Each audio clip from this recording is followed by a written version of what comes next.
Assalamu alaikum. So I know you must be wondering, what can this 16-year-old tell us about fear of failure? Well, I might be young, but I've had many experiences and I've been afraid of failing more times than I can count. My name is Sanaullah Qureshi and I'm an O-level student. I can remember this previous year in the month of March, I had just given my mock examinations conducted by my school for my CIEs and I had failed in my Urdu language paper. I was called in by my teacher and she told me that giving the CIE this year is not just a waste of time but a waste of money. I remember being distraught, torn apart, about to give up, letting my fear of failing win. Yet, I understood. I wasn't afraid of failing, rather, being seen as a failure.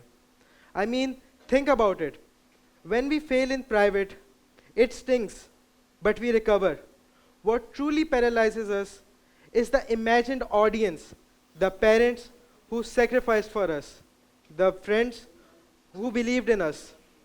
We curate our lives around avoiding their disappointment. And let me tell you something nobody will. The people worth impressing, they're not counting your failures, they're watching how you rise. With this understood, I gave Urdu another go. This time, working with more intent, solving more questions, working relentlessly, and improving my weaknesses.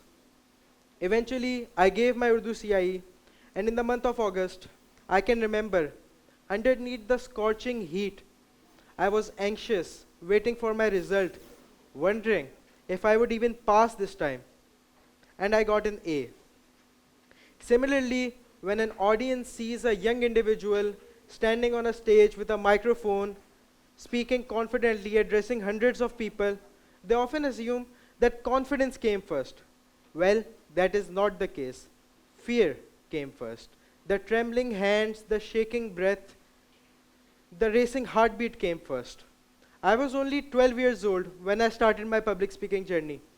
And I can remember I was always praised by my peers, by my parents, by my teachers that I had a gifted speaking ability. I signed up for an MUN and walked into my first conference full of confidence and arrogance. Then something interesting happened. I failed. It was nothing dramatic or a movie worthy disaster, but it was embarrassing. Embarrassing enough for me to walk off stage replaying every mistake that I made in my head. Embarrassing enough for me to wonder that am I even as good as I thought. I had totally gave up on public speaking until I read a quote from the late British Prime Minister Winston Churchill, which went as, failure is not fatal, success is not final, it is the courage to continue that counts. With this, I started to believe in myself again. The greatest thing to ever happen to my public speaking career was that I stopped asking what if I fail and started asking what if I learn. I realized that fear was not protecting me from embarrassment. It was just limiting me, keeping me in my comfort. And comfort is a beautiful place, but nothing ever grows there. I did not give up.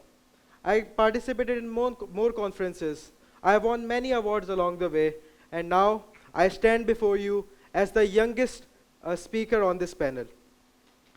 At, at the age of 16, I may not have life figured out, but I figured that failure is just a feedback, not a final judgment. Thank you.